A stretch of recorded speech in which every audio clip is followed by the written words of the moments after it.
Il l'appelait le tueur de serveurs de Manhattan. Harrison Brown n'était pas juste un milliardaire, il était un prédateur en costume 3 pièces qui visitait les restaurants les plus chers de la ville uniquement pour détruire le personnel. Il avait brisé des hommes adultes, réduit des gérants en larmes et renvoyé des gens pour avoir versé de l'eau 2 degrés trop chaude. Mais un mardi pluvieux de novembre, il rencontra Maya. Elle n'était personne, juste une étudiante fauchée essayant de survivre. Il pensait pouvoir l'écraser. Il avait tort. Elle ne riposta pas avec colère. Elle riposta avec un secret. Quand elle murmura finalement 7 mots spécifiques à lui, le restaurant entier devint silencieux et l'homme qui possédait la moitié de la ville tomba à genoux. Que dit-elle? Et pourquoi cela changea-t-il tout? Si vous marchiez le long de la 5e avenue à New York, au-delà des pièges à touristes et des lumières clignotantes, et tourniez sur les pavés d'une rue latérale calme et discrète près de Central Park, vous trouveriez l'Obsidienne. Ce n'était pas un endroit pour les gens normaux. Il n'y avait pas de prix sur le menu. L'éclairage était toujours tamisé. Le jazz était toujours en direct, mais à peine audible. Et l'air sentait le vieil argent, l'acajou et l'huile de truffe. C'était le genre d'endroit où les sénateurs faisaient des accords par poignée de main et les PDG de la tech célébraient des introductions en bourse. Mais chaque mardi à 19h, l'atmosphère dans l'Obsidienne changeait. L'air devint lourd. Le personnel de cuisine arrêta de rire. Les mains du commis de salle tremblaient alors qu'il polissait l'argenterie pour la 3e fois, parce que le mardi était la nuit de Harrison Brown. Harrison Brown était un magnat de l'immobilier valant environ 4,2 milliards de dollars. Il avait 70 ans, bien qu'il en parût 50, préservé par les meilleurs médecins et un cœur fait de glace. C'était un bel homme d'une manière terrifiante. Cheveux argentés lissés en arrière, yeux de la couleur de l'acier et une mâchoire qui semblait constamment serrée. Il ne venait pas à l'Obsidienne pour la nourriture. Le chef, John Lucke, un homme avec 2 étoiles Michelin, le savait. Harrison venait pour le sport et le sport était l'humiliation. La table 4 doit être remise à 9. Le responsable de salle, Gustavo, siffla dans son casque. La sueur perlait déjà sur son front. Il est à 2 minutes. Je veux la nappe repassée sur la table. S'il y a une seule ride, les têtes vont tomber. Le personnel se précipita comme des marins sur un navire en train de couler. Qui le prend ce soir? Demanda un murmure distinctement terrifié de l'arrière. C'était Timothy, un serveur qui était avec le restaurant depuis 5 ans. Pas moi, dit Sarah, une autre serveuse, serrant son plateau. La dernière fois, il m'a dit que ma voix était déraillée et m'a offert 5 000 $ pour ne plus jamais parler en sa présence. J'ai pleuré pendant 3 jours. C'est le tour de Kevin, dit Gustavo, vérifiant sa montre. Kevin, un jeune homme robuste qui jouait au rugby semi-pro les week-ends, parut pâle. Il ajusta sa cravate, déglutissant difficilement. « Je peux gérer. C'est juste un vieil homme grincheux. » Raclement de gorge. À 19h précises, les lourdes portes en chaîne s'ouvrirent. Harrison Brown ne marcha pas. Il glissa. Il était flanqué de 2 gardes du corps qui restaient près de l'entrée, sentinelles silencieuses. Harrison portait un costume sur mesure anthracite qui coûtait plus cher que la plupart des voitures des gens. Il ne regarda pas l'hôtesse qui le salua. Il marcha simplement vers la table 4, la meilleure table de la maison, isolée mais offrant une vue sur toute la pièce. Il s'assit. Il ne vérifia pas son téléphone. Il ne regarda pas le menu. Il plaça simplement ses mains sur la nappe blanche et attendit. Kevin s'approcha, prenant une profonde inspiration. « Bonsoir, Monsieur Brown. Bienvenue de retour à votre transpiration, » dit Harrison. Sa voix n'était pas forte. C'était un baryton grave et doux qui portait sans effort. Kevin se figea. « Je vous demande pardon, monsieur. »« Vous transpirez. C'est dégoûtant, » dit Harrison, regardant Kevin avec un mélange d'ennui et de révulsion. « Cela indique un manque de contrôle, un manque d'hygiène. Avez-vous l'intention de goûter dans ma consommation? »« Non, monsieur, bien sûr que non. C'est juste que la cuisine est un peu chaude, balbutia Kevin. Harrison ramassa son verre d'eau. Il l'inspecta contre la lumière de la bougie. Dites-moi, quel est votre nom? Kevin, monsieur? Eh bien, Kevin, ce verre a une tache. Kevin se pencha. Je n'en vois pas, monsieur. Je l'ai poli moi-même. Harrison lâcha le verre. La gravité prit le dessus. Il frappa la table, ne se brisant pas, mais répandant de l'eau glacée partout sur la nappe immaculée et éclaboussant le tablier de Kevin. Le restaurant devint silencieux. D'autres convives baissèrent les yeux sur leurs assiettes, faisant semblant de ne pas voir. C'était l'effet Brown. Vous n'interveniez pas. Vous surviviez. Maintenant, il y a une tâche, dit Harrison calmement. Et un désordre. Vous êtes incompétent, Kevin. Vous avez ruiné mon appétit avant même que j'aie commandé. Harrison claqua des doigts. Gustavo, le gérant, se matérialisa instantanément. Sortez cet amateur de ma vue, dit Harrison, essuyant une goutte d'eau microscopique de sa manchette. Et si vous n'avez pas un serveur qui comprend le concept de base de l'élégance, j'achèterai ce bâtiment et le transformerai en parking d'ici demain matin. Comprenez-vous? Oui, Monsieur Brown. Immédiatement, Monsieur Brown. Gustavo s'inclina, attrapant Kevin par le bras et traînant l'homme humilié dans la cuisine. Harrison Brown se rassit, un sourire cruel et satisfait jouant sur ses lèvres. Il ramassa un graissin et le cassa en deux. Le son résonna comme un coup de feu dans la pièce silencieuse. Il appréciait cela. C'était la seule chose qu'il ressentait encore. Dans le chaos de la cuisine, Gustavo hyperventilait. Il a viré Kevin. Il a viré Kevin. Gustavo faisait les 100 pas près du poste de plonge. Kevin était mon meilleur serveur. Qui est-ce que j'envoie? Timothy? Non, il déteste Timothy. Sarah, elle est trop fragile. Dans le coin de la cuisine, debout près de l'ascenseur de service, se trouvait Maya Lindley. Maya travaillait à l'Obsidienne depuis exactement 4 jours. Elle n'était pas serveuse. Elle était aide-serveuse, une coureuse qui portait de lourds plateaux et remplissait les verres d'eau. Elle avait 23 ans, avec des yeux intelligents et sombres, et les cheveux tirés en un chignon sévère et pratique. Son uniforme était propre, mais si vous regardiez attentivement, vous pouviez voir que les poignets étaient légèrement effilochés. Elle avait acheté la chemise blanche dans une friperie. Maya ne s'inquiétait pas des milliards de Harrison Brown. Elle s'inquiétait de la facture de l'hôpital de 48 000 $ posée sur son comptoir de cuisine dans le Queens. Son jeune frère Leo avait 9 ans. Il était né avec une malformation cardiaque congénitale. Les chirurgies étaient sans fin. L'assurance avait plafonné il y a des mois. Maya cumulait 3 emplois, un poste à la bibliothèque le matin, du tutorat l'après-midi et l'obsidienne la nuit. Elle dormait 4 heures par jour. Elle mangeait les restes de la cuisine du restaurant.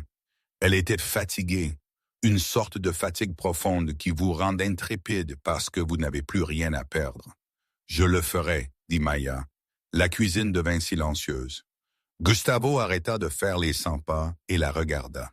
« Vous êtes une coureuse, Maya. Vous n'avez jamais servi une table de haute cuisine de votre vie. »« Je connais le menu, » dit Maya, sa voix stable. « J'ai mémorisé la carte des vins et je n'ai pas peur de lui. »« Tout le monde a peur de lui, » cria Gustavo.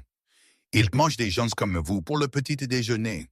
Si vous gâchez ça, il ne vous virera pas seulement. Il vous mettra sur liste noire de tous les restaurants de New York. Il l'a déjà fait. » Maya s'avança. Elle lissa son tablier. « Monsieur Gustavo, vous n'avez personne d'autre. Timothy se cache dans la chambre froide. Sarah pleure dans la salle de bain. Vous avez besoin d'un corps. Je suis un corps. » Gustavo regarda les portes battantes, puis de nouveau Maya. Il vit quelque chose dans ses yeux. Ce n'était pas de la confiance exactement. C'était du désespoir durci en acier. « Bien, » gémit Gustavo, se frottant les tempes. « Mais écoutez-moi, ne parlez que si on vous parle. Ne faites pas de contact visuel. Versez par la droite, débarrassez par la gauche. S'il vous insulte, vous l'avalez. S'il vous jette du vin, vous le remerciez pour la boisson. Comprenez-vous? Nous avons besoin que cette nuit se termine sans procès. Je comprends. Maya dit qu'elle n'avait pas dit la vérité à Gustavo. Elle ne lui dit pas qu'elle reconnaissait le nom Harrison Brown, non pas des pages économiques, mais de la pile de documents légaux que sa mère avait gardés dans une boîte à chaussures sous son lit avant de décéder. Maya savait des choses sur Harrison Brown que les tabloïds ne savaient pas. Elle attrapa une nappe fraîche, un seau de glace et une bouteille de Pellereau. Elle vérifia son reflet dans la porte du réfrigérateur en acier inoxydable. Elle avait l'air fatiguée, mais composée. « Pour Léo », se murmura-t-elle. Elle poussa les doubles portes et entra dans la fosse aux lions. La selle à manger était toujours tendue. L'air semblait mince. Harrison regardait par la fenêtre la pluie, tapotant ses doigts sur la table. Il ressemblait à un roi ennuyé par son royaume. Maya s'approcha de la table. Elle ne se pressa pas. Elle se déplaçait avec une étrange grâce calme. Elle ne possédait pas les mouvements polis et robotiques des autres serveurs. Elle se déplaçait comme une vraie personne. « Bonsoir, Monsieur Brown, dit-elle. Harrison ne tourna pas la tête. « Vous êtes nouvelle et vous êtes une femme. » Gustavo désespère. « Je suis Maya, dit-elle, ignorant la pique. « Je m'occuperai de vous ce soir. » Elle commença à remettre la table. Ses mains étaient instables. Elle posa la nappe fraîche, la lissant avec des mouvements efficaces et délibérés. Elle posa l'argenterie sans un bruit. Harrison se tourna finalement pour la regarder. Il la scruta de haut en bas, ses yeux se rétrécissant alors qu'ils apercevaient le poignet effiloché de sa chemise. « Cette chemise est bon marché, » dit Harrison. « Mélange de polyester, probablement de seconde main. Ça sent le détergent et la pauvreté. » Il attendit qu'elle tressaille. Il attendit le rougissement, le bégaiement, les yeux larmoyants. Maya finit de placer la fourchette.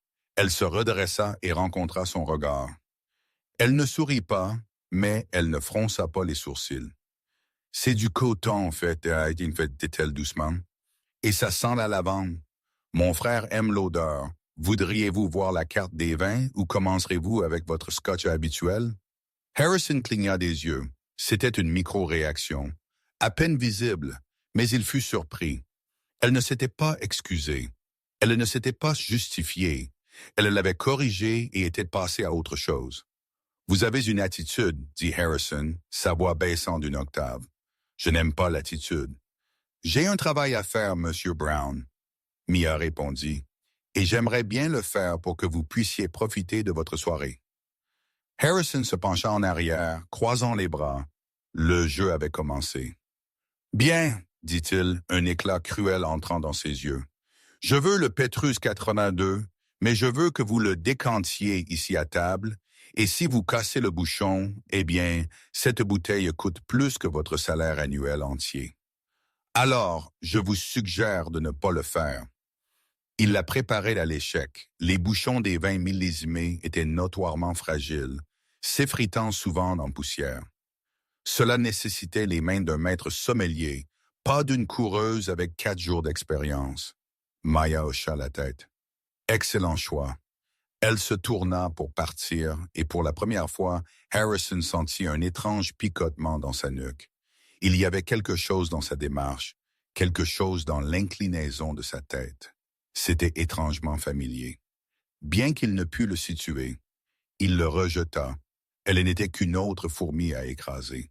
Et ce soir, il était d'humeur à piétiner.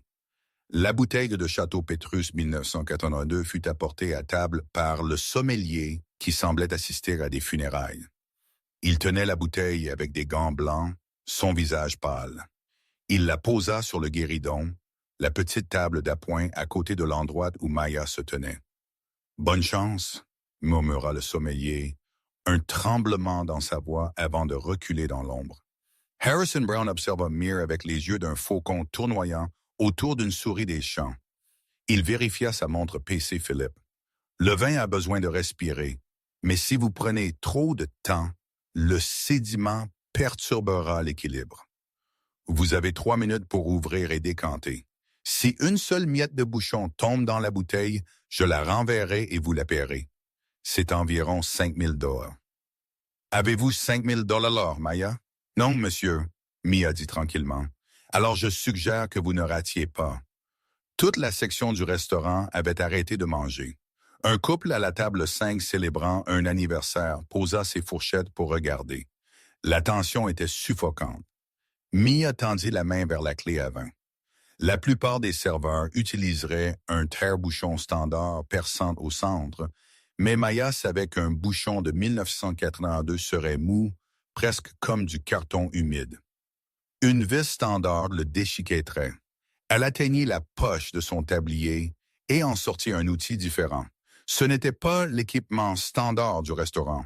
C'était un ASO, un tire-bouchon à 2 broches qu'elle avait acheté pour 3 $ dans un sex shop il y a des années, à l'époque où sa mère était encore en vie et lui enseignait l'art du service.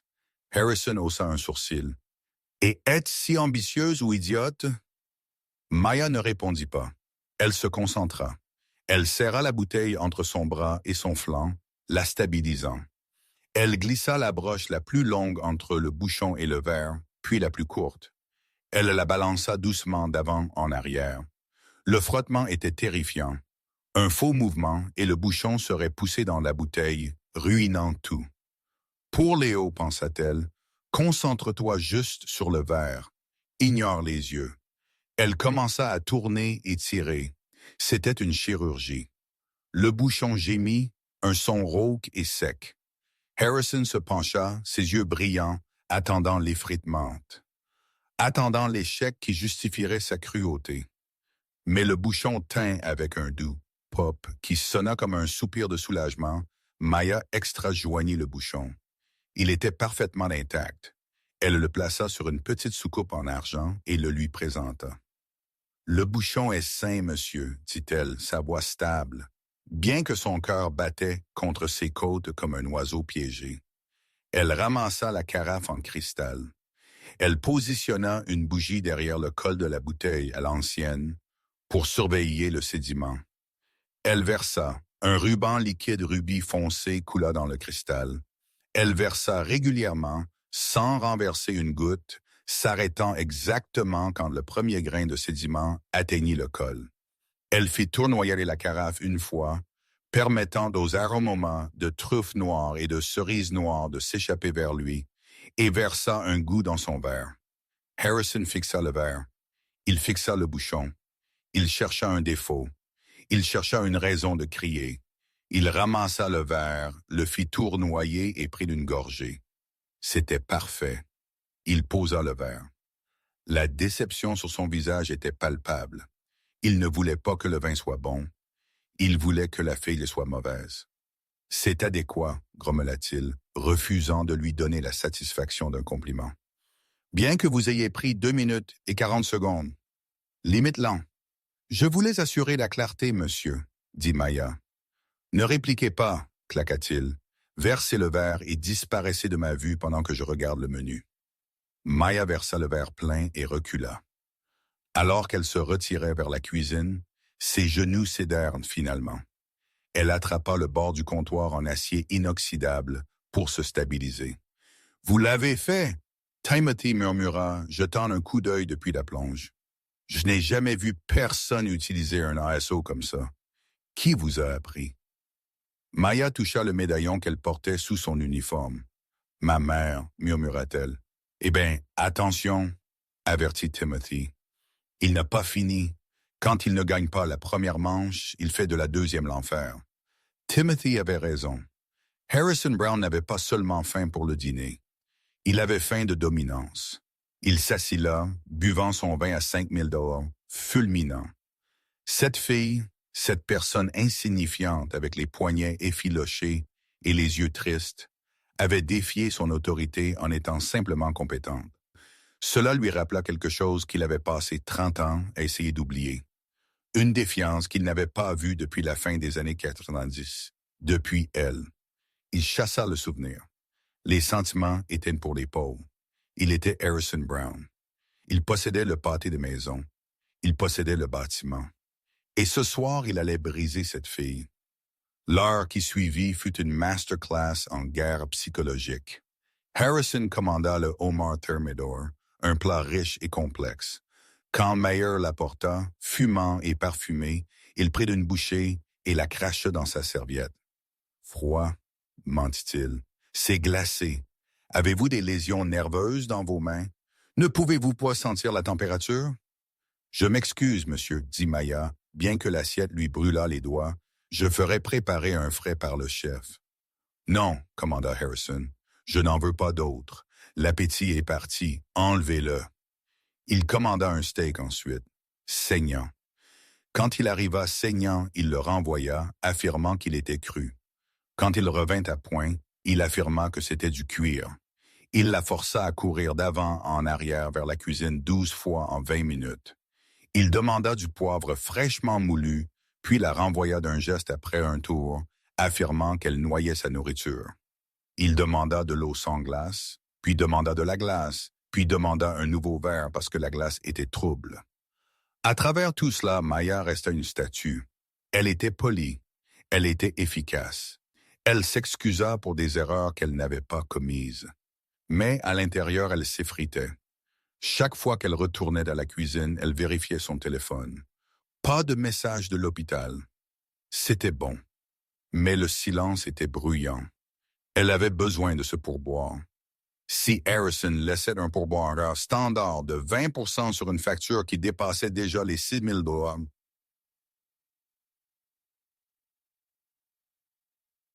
c'était $200. C'était 2 semaines de médicaments pour Léo. Elle ne pouvait pas le perdre.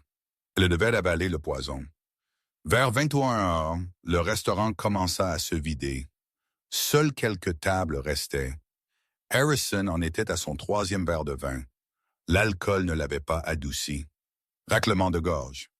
Il avait aiguisé sa cruauté. Il fit signe à Meur. Il ne regarda pas son visage. Il regarda ses chaussures. Elles étaient noires, sainte-fessées, antidérapantes, mais elles étaient vieilles. Le cuir était éraflé au bout. « Combien vous paye-t-il ici? » Harrison demanda soudainement. Maya cligna des yeux, surprise par la question. « Je ne pense pas que ce soit pertinent, monsieur. » « Salaire minimum? » Harrison ricana. « Plus les pourboires, alors vous rampez pour des miettes. Vous dansez comme un singe pour des gens comme moi qui, espérant que quelques pièces tombent de nos poches. Je travaille pour vivre, monsieur Brown. Il n'y a pas de honte à cela. Il y a de la honte à être des mangeurs de fond, ricana-t-il. Il atteignit la poche de son costume et en sortit un porte-billets. Il était épais de billets de $100. Il en détacha 5, $500. Il les laissa tomber sur le sol, ils virevoltèrent, atterrissant sur le bois sombre à côté des chaussures éraflées de mire. « Oups !» Harrison dit, sa voix dégoulinante d'une innocence feinte. « Il semble que j'ai laissé tomber des déchets. Ramassez-le. » Maya regarda l'argent, puis elle le regarda. « Monsieur, ramassez-le, » dit Harrison, se penchant en avant, ses yeux morts et froids. « Mais pas avec vos mains. Vous êtes une serveuse. Vos mains sont pour servir. Si vous voulez cet argent, ramassez-le avec vos dents. » Le restaurant devint d'un silence de mort. Gustavo, le gérant, se figea près du pupitre d'accueil. Le couple à la table 5 haleta. C'était au-delà de la grossièreté. C'était déshumanisant. « Monsieur Brown? » Gustavo commença à s'avancer. « S'il vous plaît, c'est calme. »« Gustavo, » aboya Harrison, ne rompant pas le contact visuel avec Maya. « Je mène une expérience sociale. Tout le monde a un prix. Je veux connaître le sien. » Il regarda de nouveau Maya. « $500, probablement plus que ce que vous gagnez en une semaine. Tout ce que vous avez à faire est de vous agenouiller. Agenouillez-vous et prenez-le. Prouvez-moi que vous connaissez votre place. » Maya fixa l'argent, $500. Cela paierait la consultation avec le nouveau cardiologue. Cela achèterait à Léo l'ensemble légaux qu'il fixait depuis des mois. Pendant une seconde, juste une fraction de seconde, elle y pensa. La pauvreté vous fait ça. Elle vous dépouille de votre fierté jusqu'à ce que la survie soit la seule chose qui reste. Mais ensuite, elle se souvint de sa mère, Catherine. Catherine qui avait fait des doubles postes comme couturière jusqu'à ce que ses doigts saignent. Catherine qui, même quand il mangeait du riz et des haricots à la bougie parce que l'électricité était coupée, avait appris à Mia à dresser la table comme une royale. La dignité, lui avait dit Catherine, est la seule chose qu'ils ne peuvent pas vous arracher, Mia. Ne la leur donnez jamais gratuitement. Ne la leur donnez jamais du tout. Maya leva les yeux. Ses yeux étaient secs, mais ils brûlaient d'un feu que Harrison n'avait pas attendu. « Non, dit-elle. » Le sourire de Harrison faiblit. « Excusez-moi, dis-je. »« Non. » Maya fit un pas en arrière. « Je suis ici pour vous servir le dîner, Monsieur Brown. Je ne suis pas ici pour être votre divertissement, et je ne suis certainement pas ici pour être votre chien. » Le visage de Harrison prit une teinte cramoisie. Il n'était pas habitué au mot « non ». Il claqua sa main sur la table, faisant vibrer l'argenterie. « Petite insolente, siffla-t-il, savez-vous qui je suis? Je pourrais acheter ce restaurant et vous virer dans l'heure. Je pourrais m'assurer que vous ne travaillerez plus jamais dans cette ville.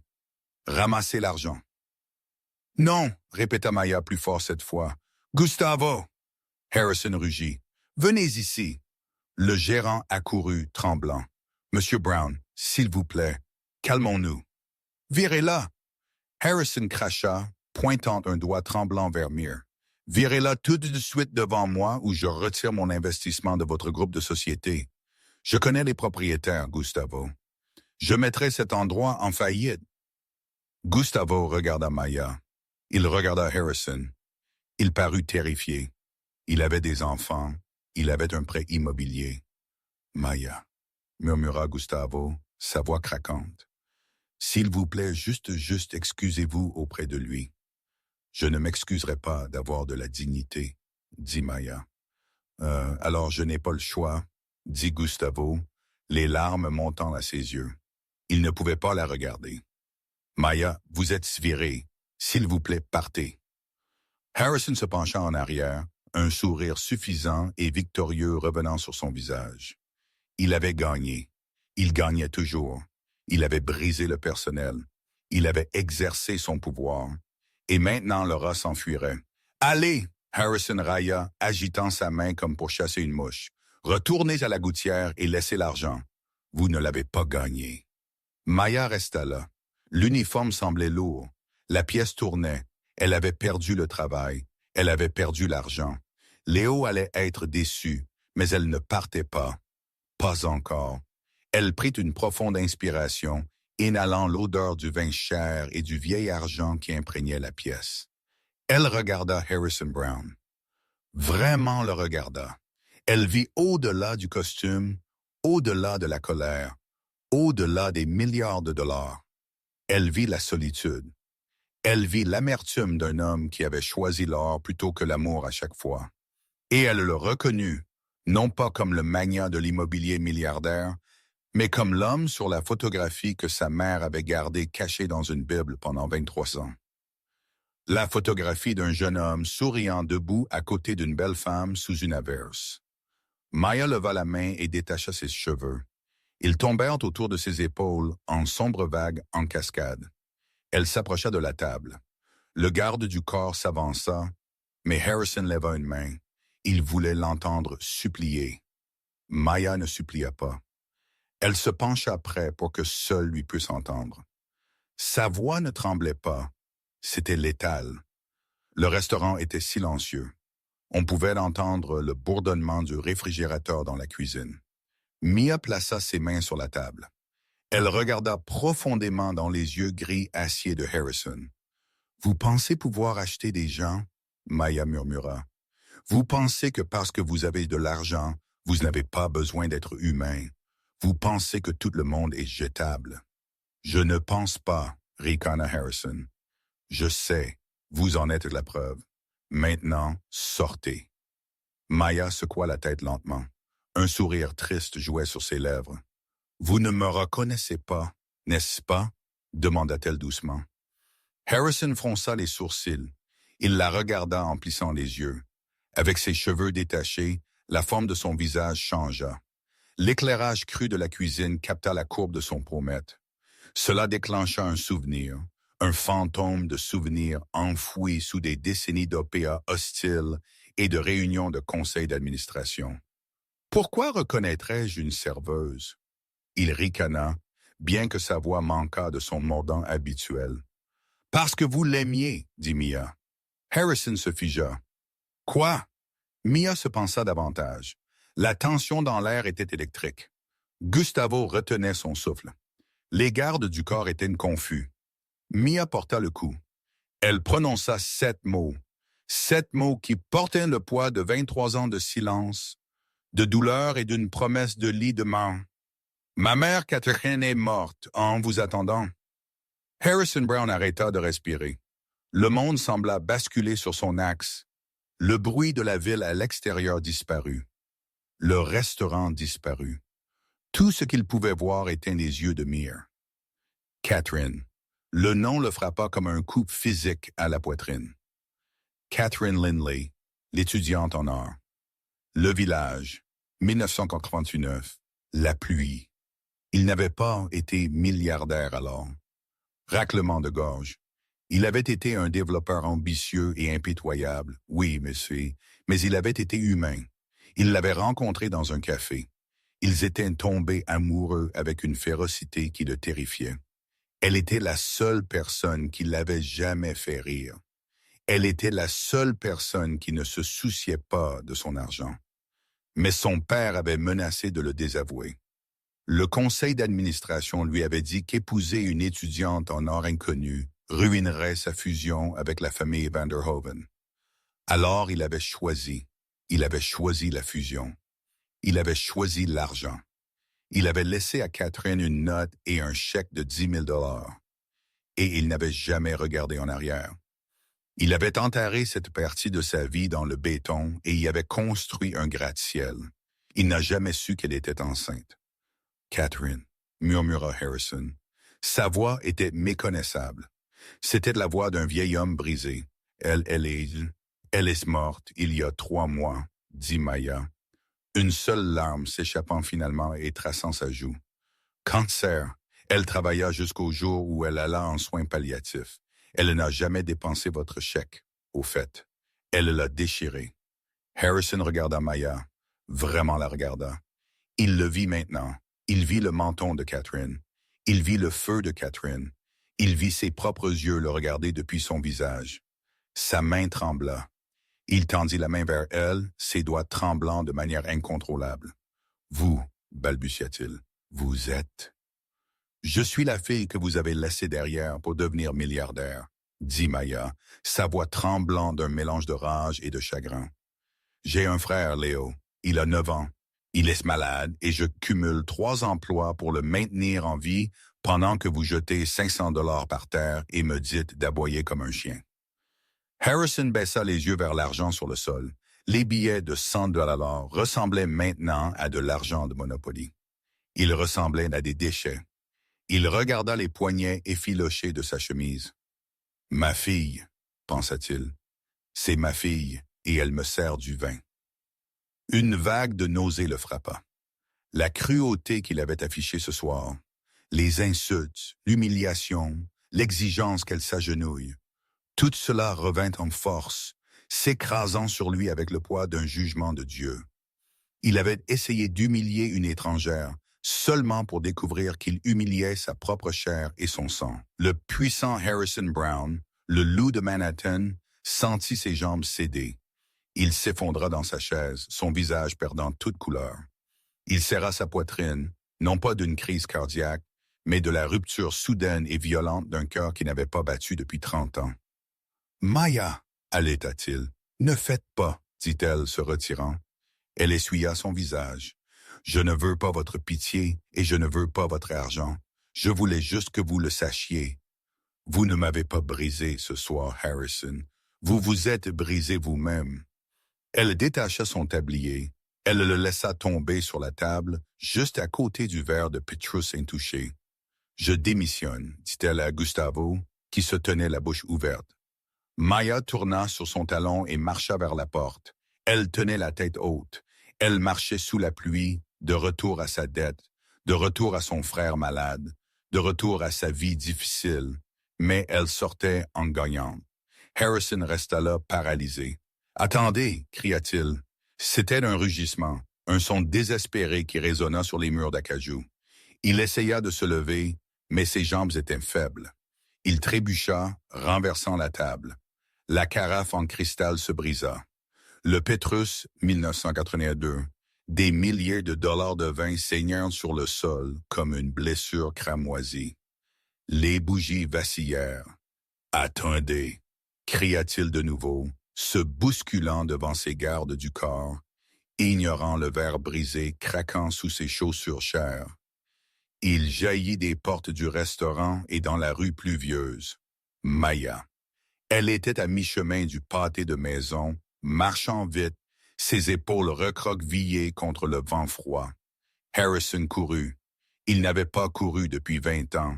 Ses poumons brûlaient. La pluie trempa son costume sur mesure instantanément, ruinant la soie. Mais il s'en fichait. « Maya, s'il vous plaît !» cria-t-il, la rattrapant. Il lui attrapa le bras, non agressivement, mais désespérément. Elle se retourna, ses yeux flamboyants. « Lâchez-moi !»« Je ne savais pas », pleura Harrison. La pluie se mêla aux larmes coulant sur son visage. « Je ne savais pas, Catherine. »« Elle ne m'a jamais dit, vous n'avez jamais demandé, » cria Maya, retirant son bras. « Vous êtes parti, vous avez choisi votre tour. Vous n'avez pas le droit de revenir maintenant juste parce que vous vous sentez coupable. Je ne veux pas revenir. » Harrison sanglota, tombant à genoux sur le trottoir mouillé. Les passants s'arrêtèrent, les gens fixèrent. Le grand Harrison Brown était à genoux dans une flaque, ruinant un costume à 10 000 $, suppliant une serveuse pour le pardon. « Je veux aider, » plaida-t-il. « Vous avez dit qu'il y a un frère. Léo, il est malade. » Maya s'arrêta. À la mention de Léo, sa colère vacilla juste assez pour que l'épuisement transperce. « Il a besoin d'un cœur, » murmura-t-elle, sa voix se brisant. « Il a besoin d'une transplantation. Nous ne pouvons pas nous permettre la liste. Nous ne pouvons pas nous permettre les médicaments. Il va mourir. » Harrison, comme maman. Harrison leva les yeux vers elle. Pour la première fois de sa vie, il vit quelque chose de plus précieux qu'un accord. Il vit une chance de rédemption. « Non, » jura Harrison, sa voix féroce. « Non, il ne mourra pas. Je vous le promets. Je jure sur ma vie, Maya. Il ne mourra pas. » Il atteignit sa poche, sa main mouillée tremblante, et sortit son téléphone. « Qui appelez-vous » Maya demanda, frissonnante dans le froid. « Tout le monde. » Harrison dit, « J'appelle tout le monde. » La salle d'urgence de l'hôpital Mount Sinai était chaotique.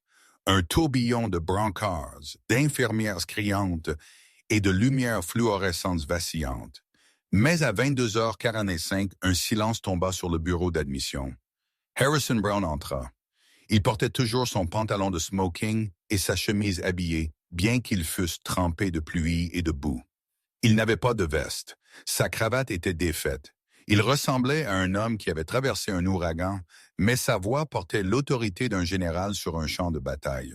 « J'ai besoin du chef de cardiologie », aboya Harrison à l'infirmière d'admission. « Maintenant. » L'infirmière, une femme fatiguée nommée Brenda, regarda par-dessus ses lunettes. « Monsieur, vous devez attendre en ligne comme tout le monde, à moins que vous ne saigniez.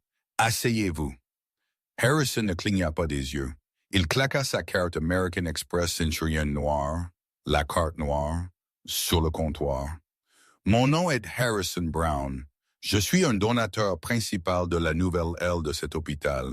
Je suis actuellement au téléphone avec le président du conseil d'administration.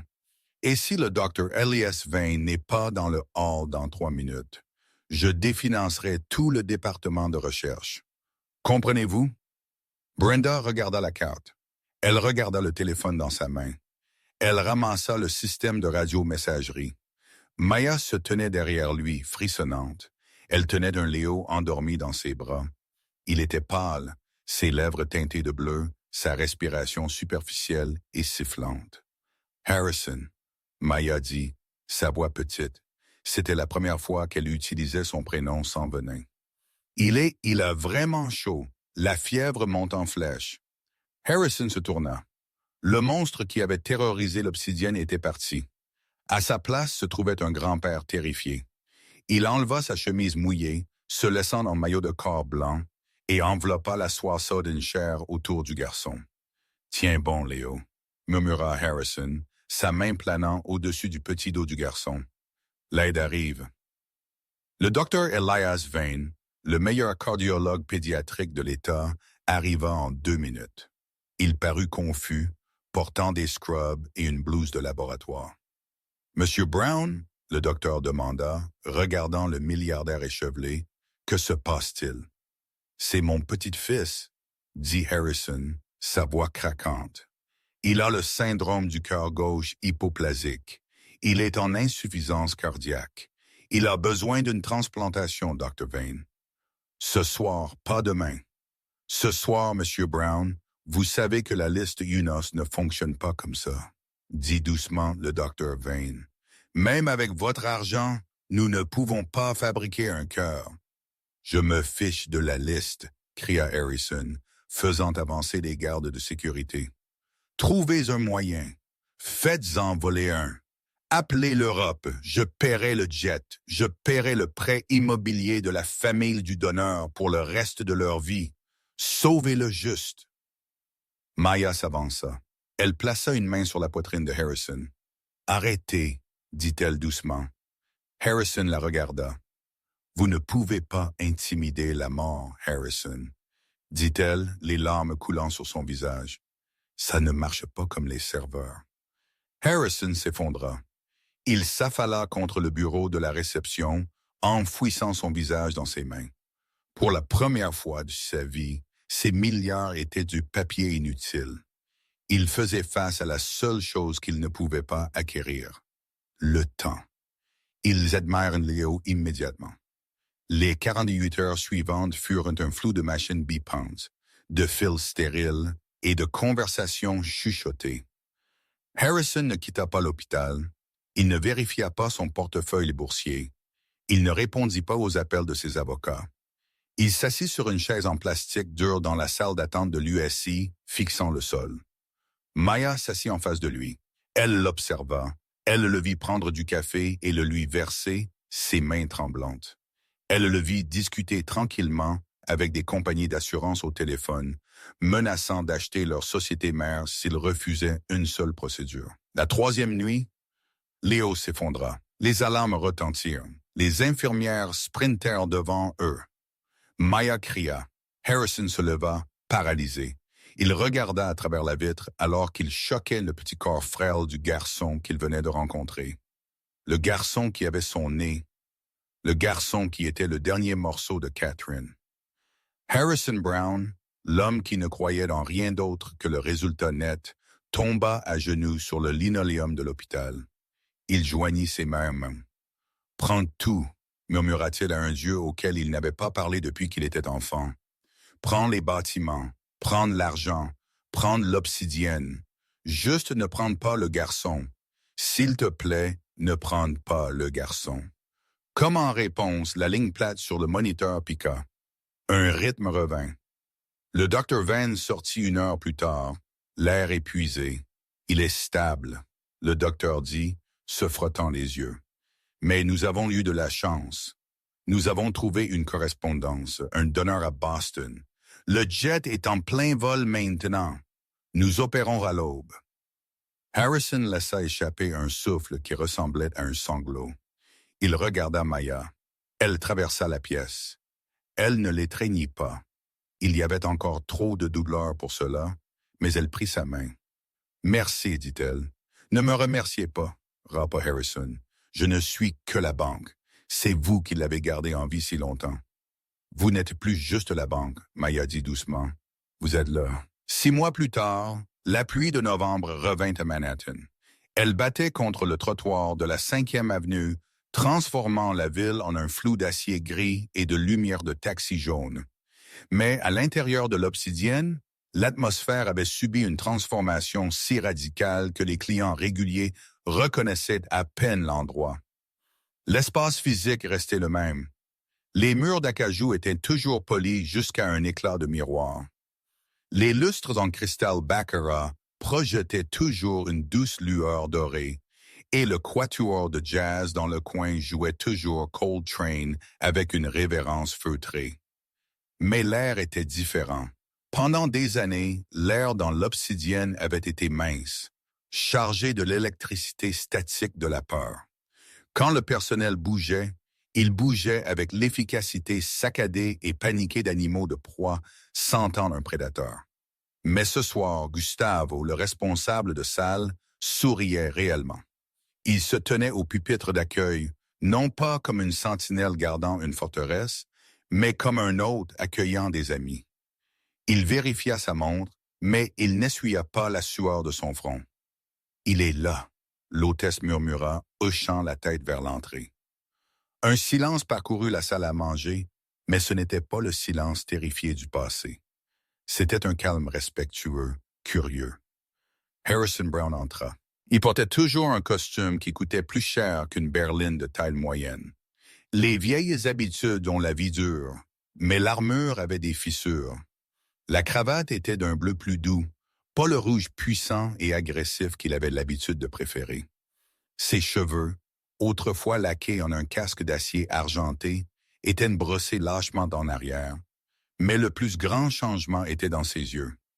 L'éclat du prédateur, le regard qui cherchait constamment une faiblesse à exploiter, avait disparu.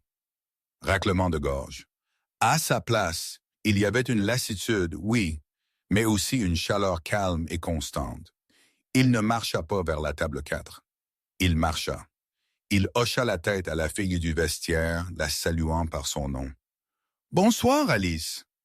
Il s'arrêta pour admirer les fleurs sur le présentoir central. Quand il atteignit sa table, la table du roi, il s'assit et fit quelque chose qu'il n'avait pas fait depuis 30 ans. Il attendit patiemment. 10 minutes plus tard, les lourdes portes en chêne s'ouvrirent de nouveau. Maya Linley entra, tenant la main d'un garçon qui semblait vibrer d'énergie. Maya parut radieuse, les ombres qui avaient vécu sous ses yeux pendant des années.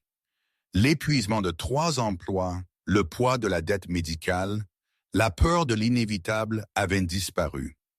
Elle portait une robe bleu marine simple et élégante, et ses cheveux étaient détachés, tombant en cascade sur ses épaules, tout comme il l'avait fait cette nuit où elle l'avait défié. Raclement de gorge. Mais le vrai miracle était Léo. Il y a 6 mois, Léo avait été un fantôme d'enfant, aux lèvres bleues, léthargique, porté dans les bras de sa sœur comme une poupée fragile. Ce soir, il avait les joues roses et tirait la main de Mire, ses yeux parcourant le restaurant chic avec la curiosité inépuisable d'un enfant de 9 ans en bonne santé. « Grand-père !» Léo cria. Le son brisa le calme sophistiqué de la salle à manger. Quelques convives se tournèrent, choqués. Autrefois, Harrison aurait fait jeter un enfant pour avoir éternué trop fort.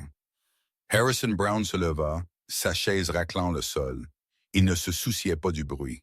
Il ouvrit les bras et Léo lâcha la main de Mia et courut, entrant en collision avec les jambes du milliardaire dans une étreinte féroce.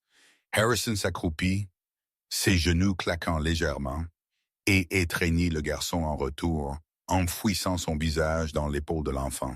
« Bonjour, Léo !» dit Harrison, sa voix lourde d'émotion. « Je vois que tu as apporté tes chaussures de course. »« Le docteur Vane a dit que je peux courir maintenant, » annonça Léo, essoufflé, se retirant pour regarder son grand-père. Il a dit, « Mon nouveau cœur est un moteur Ferrari. Ça veut dire que je suis rapide. » Je parie que oui. Harrison rit. C'était un son rouillé, comme un moteur qui n'avait pas été démarré depuis des décennies, mais c'était authentique. Maya s'approcha de la table, souriante. Elle embrassa Harrison sur la joue, un geste qui le surprit encore, en voyant une secousse d'indignité à travers sa poitrine. « Vous avez l'air fatigué », nota-t-elle s'asseyant. « La réunion du conseil a duré longtemps. »« Le conseil s'adapte, » dit Harrison avec un sourire sec. Ils ne sont pas habitués à l'idée d'un PDG qui liquide 40% des actifs immobiliers de l'entreprise pour construire des ailes pédiatriques dans les hôpitaux publics. Ils pensent que je suis devenu sénile. Et qu'est-ce que c'est que vous leur avez dit? Maya demanda, dépliant sa serviette. Je leur ai dit que s'ils n'aimaient pas ça, ils pouvaient démissionner. Harrison haussa les épaules. Je possède la majorité des actions et j'ai une nouvelle vice-présidente des opérations qui est très persuasive. Maya haussa un sourcil. Oh, qui est-ce? Vous, dit Harrison calmement, dès que vous aurez terminé votre diplôme. Maya rit, secouant la tête. Passons d'abord le dîner. Ensuite, nous pourrons discuter de mon OPA hostile sur votre entreprise. Le service commença, et ce fut le véritable test de la nouvelle obsidienne. Timothy, le serveur qui s'était jadis caché dans la chambre froide pour éviter Harrison, s'approcha de la table avec la cruche d'eau. Ses mains tremblaient légèrement. Mémoire musculaire de années de traumatisme, mais il tint bon. Alors que Timothy versait l'eau dans le gobelet, un cristal de Harrison, une minuscule éclaboussure atterrit sur la base du verre, une erreur microscopique. Timothy se figea. Ses yeux s'écarquillèrent. Il regarda l'éclaboussure, puis Harrison, attendant l'explosion, attendant l'humiliation. Harrison regarda l'eau. Il ramassa sa serviette. Timothy tressaillit, mais Harrison tapota simplement l'eau doucement. Il leva les yeux vers Timothy et rencontra les yeux terrifiés du jeune serveur. « C'est une pièce bondée ce soir, Timothy, » dit Harrison doucement. « Difficile de manœuvrer.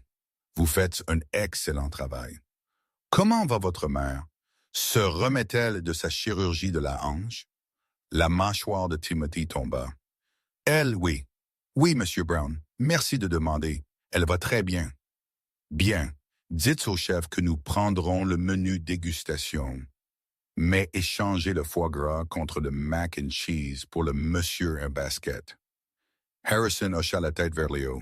« Tout de suite, monsieur. » Timothy s'éloigna, ses épaules se relâchant pour la première fois en 5 ans. Alors que le dîner progressait, la conversation coula. Ils ne parlèrent pas d'affaires ou d'actions. Ils parlèrent de l'école de Léo. Ils parlèrent des cours d'art de Maya. Elle avait finalement recommencé à peindre, reprenant le pinceau que sa mère avait posé. « J'ai trouvé quelque chose, » dit Harrison, pendant le plat principal, atteignant la poche de sa veste. Il en sortit une petite photographie usée. « J'étais en train de fouiller mon coffre-fort. Je pensais l'avoir brûlé il y a des années, mais je suppose qu'une partie de moi n'a pas pu le faire. » Il fit glisser la photo sur la nappe blanche. C'était la photo de lui et Catherine, West Village, 1999. Ils étaient trempés, debout sous un auvent cassé, riant de quelque chose que le photographe avait dit. Harrison parut jeune, sans fardeau, et profondément amoureux. Catherine ressemblait exactement à Maya. Maya toucha la photo, ses doigts tremblants. « Je n'ai jamais vu celle-ci. Elle était la seule personne qui m'ait jamais fait rire comme ça. » murmura Harrison, fixant son verre de vin. « Jusqu'à vous, jusqu'à Léo. » Il leva les yeux, ses yeux gris acier remplis d'un profond regret que nulle somme d'argent ne put effacer. « Je ne peux pas le réparer, Maya, » dit-il, sa voix rauque. « Je me réveille chaque matin souhaitant pouvoir retourner à ce café et faire un choix différent. Je souhaite n'avoir jamais ouvert cette lettre de mon père. Je souhaite être resté sous la pluie avec elle. »« Je sais, » Maya dit doucement, tendant la main par-dessus la table pour couvrir la sienne avec la sienne. « Mais je vous promets ceci, » continua Harrison, sa prise se resserrant sur sa main. « Je passerai chaque jour qu'il me reste à essayer d'être l'homme qu'elle pensait que j'étais. La Fondation Catherine Lindley est entièrement financée. Nous avons inauguré la branche de Chicago ce matin. Aucun raclement de gorge famille n'aura plus jamais à choisir entre leur loyer et le cœur de leur enfant. Pas tant que je respire. » Léo, sentant la lourdeur, leva les yeux de son mac and cheese. « Grand-père, êtes-vous triste? » Harrison regarda le garçon qui avait son nez, le garçon qui battait avec un cœur. Harrison avait remué ciel et terre pour trouver. « Non, Léo, » Harrison dit, essuyant une larme solitaire de sa joue. « Je ne suis pas triste. Je suis juste en retard. Je suis très en retard à la fête. Mais je suis content d'être enfin arrivé. Pouvons-nous avoir du dessert maintenant? » Léo demanda, priorisant les choses importantes. Harrison gloussa, la tristesse se levant. « Oui, nous pouvons. » Il fit signe à Gustavo. Le soufflé au chocolat, 3 d'entre eux. « Excellent choix, Monsieur Brown. » Gustavo rayonna. Alors qu'ils attendaient le dessert, Harrison regarda par la fenêtre les rues de New York lissées par la pluie. Il vit son reflet dans le verre. Il ne vit plus le titan de l'industrie. Il ne vit plus le tueur de serveurs. Il vit un grand-père. Il vit un père. Il vit un homme à qui on avait donné une seconde chance qu'il ne méritait pas et qui était terrifié de gaspiller une seule seconde de celle-ci. Il regarda de nouveau la table. Léo essayait d'équilibrer une cuillère sur son nez de nouveau, gloussant. Maya le regardait avec un regard d'amour pur, le même regard que Catherine lui donnait autrefois à travers une pièce bondée. Pour la première fois en 30 ans, le silence à l'intérieur de Harrison Brown n'était pas solitaire. C'était paisible. Il ramassa son verre d'eau, empreinte de doigts maculés et tout, et le leva dans un toast silencieux à la chaise vide à côté de lui. « Je m'occupe d'eux, chat, » pensa-t-il, les mots résonnant dans son cœur. « Je m'occupe d'eux. » Les soufflets arrivèrent fumants et riches. Léo acclama. Maya sourit. Et Harrison Brown, l'homme qui pensait autrefois que la dignité était quelque chose que l'on achetait, comprit finalement que c'était quelque chose que l'on construisait. Une gentillesse, une excuse et un dîner en famille à la fois. Harrison Brown passa une vie à bâtir une fortune. Mais il fallut tout perdre pour réaliser qu'il était l'homme le plus pauvre de la pièce.